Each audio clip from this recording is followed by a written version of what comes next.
StubHub really began to think more seriously about corporate social responsibility about 3 years ago, and I think it's just a reflection of achieving a certain scale. I think when you achieve a certain scale as a company, there's an expectation, rightfully, that you're thinking much more deeply about how you're giving back and how you're having an enduring positive impact on the communities in which you operate.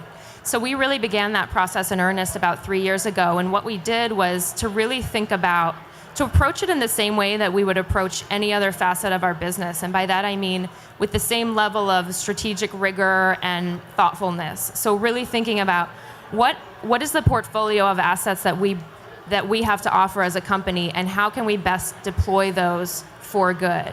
And so where we arrived very quickly was the fact that fundamentally we are a platform, we're a gathering place for millions and millions of fans. If you think about the fact that every day on StubHub, 1 million people are coming to our site in search of common things. They share a common interest in sports, music, and theater live events. So that in and of itself is something incredibly powerful that we believe we can harness for good. So being a company of the scale that we are, I think there's an expectation that we're giving back through charitable giving, through philanthropy, and we do.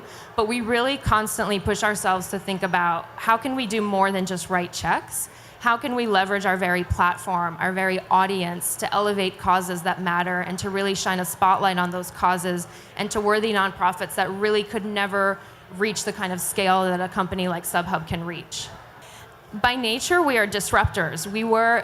We disrupted the secondary ticketing category and have really transformed it. And so we, like many other technology companies, think in a disruptive way. We want to have a dramatic impact. We don't want to just sort of kick the can down the street. We want to really drive meaningful change. And so I think we and many of our peers, if you think about companies like Airbnb, Uber, a lot of these companies that similarly have a platform and a means to very efficiently reach vast scale, I think we're all thinking along the same lines of how can we deploy that most powerfully. A perfect example of another intangible that I think we can offer as a company is our relationships and our partnerships. And so one of the things that we have been doing through our corporate responsibility efforts is really focusing in particular on the issue of music education, as you saw in this film.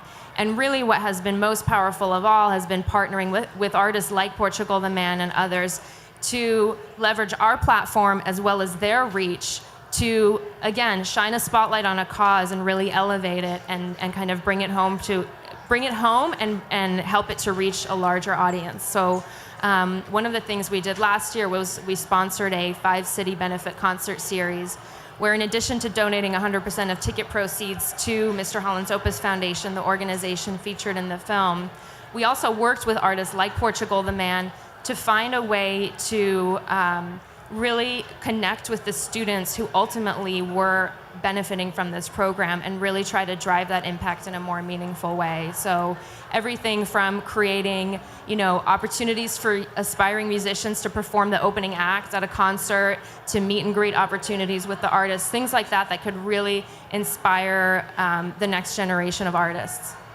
First off, we care, but once again, we're artists. We don't necessarily have the means to donate vast sums of money. We don't have it. So that's what's important about these kind of collaborations.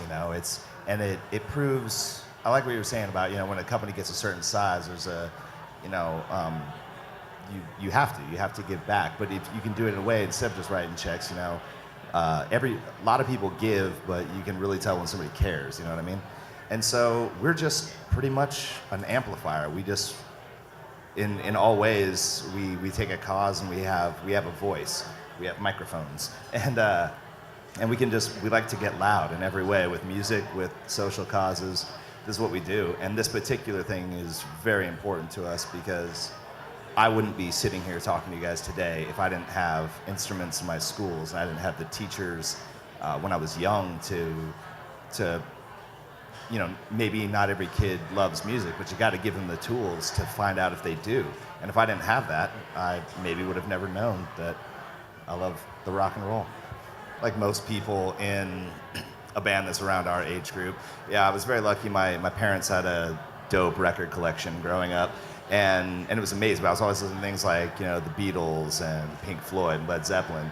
And when I first heard Nirvana, that's when I found out that I could probably play that. I'm like, that doesn't sound that hard, but it still hits me with such passion. It's just what I love about music in general is just the connection.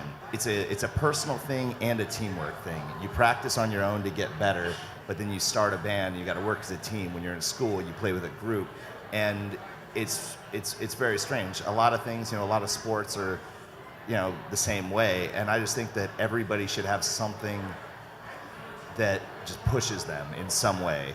And I just prefer, I prefer music, but any art, skateboarding, snowboarding, sports, anything, everybody needs something like that. And so it's very important to me when you're a kid to have just every opportunity to be able to try anything and figure out what that thing's going to be. We looked at the issue of music education from a number of different angles, but frankly, given the fact that we ultimately are a company of fans, we believe that music has inherent value. Music is art and therefore has value.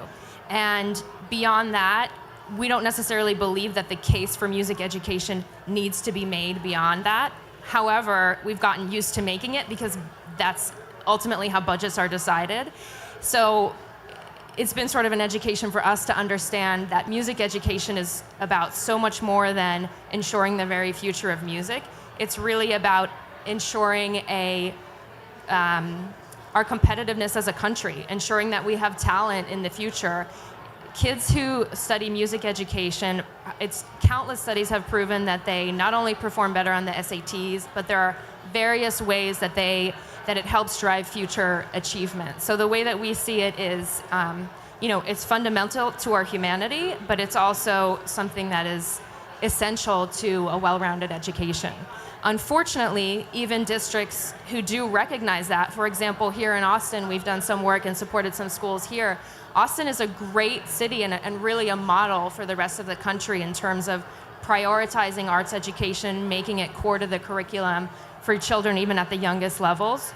However, the cost of instruments, as any musician can attest, is absolutely extraordinary. And then and then on top of that, you have to think about instrument repair and maintenance. So instruments are prohibitively expensive for many, many school programs. I mean, we're talking $5,000 budgets where instruments start at like $2,000 minimum, right? Each. So that's an area where we feel like we can really have a difference, and that's why Mr. Hans Opus Foundation is such a wonderful nonprofit. They have a very clear, focused mission, which is to put musical instruments into school programs and help them thrive. They have the power to get it together, and then we can just do what we can to help. We're lucky enough to have people want to come see us play at our shows, and so why not do something good with it? And it was rad. We had an amazing jazz band, like crazy prog jazz band, open for us. They were all kids. Put us to shame. We didn't even want to go on afterwards. They were shredders, and it was rad. I got to talk to a bunch of them. They all added me on Facebook and Twitter. I talk to them every now and then. It's like really, really meeting the people, and if they have any questions about, at that age, they've obviously had instruments, they're good, but they might want to talk about actually going into the music business and the how hard it is, and any tips that I could give. Like I gotta say, I'd absolutely, knowing what I know now, I would have definitely done a lot of things different, 100%. But it is tough, and we just like to get out there and show that we care. Be real about it. That's the only thing. You can tell when somebody's just doing it to get more followers on Instagram or something, or if they actually care. So if you come up with an idea, come up with something. I love how simple this one is. Literally just buying instruments, giving them to kids. I like that. It's simple. Everyone agrees with it. Nobody's going to say no. I was like, I don't know. That's not a very good idea. It's easy. So come up with a cool, simple idea and prove it.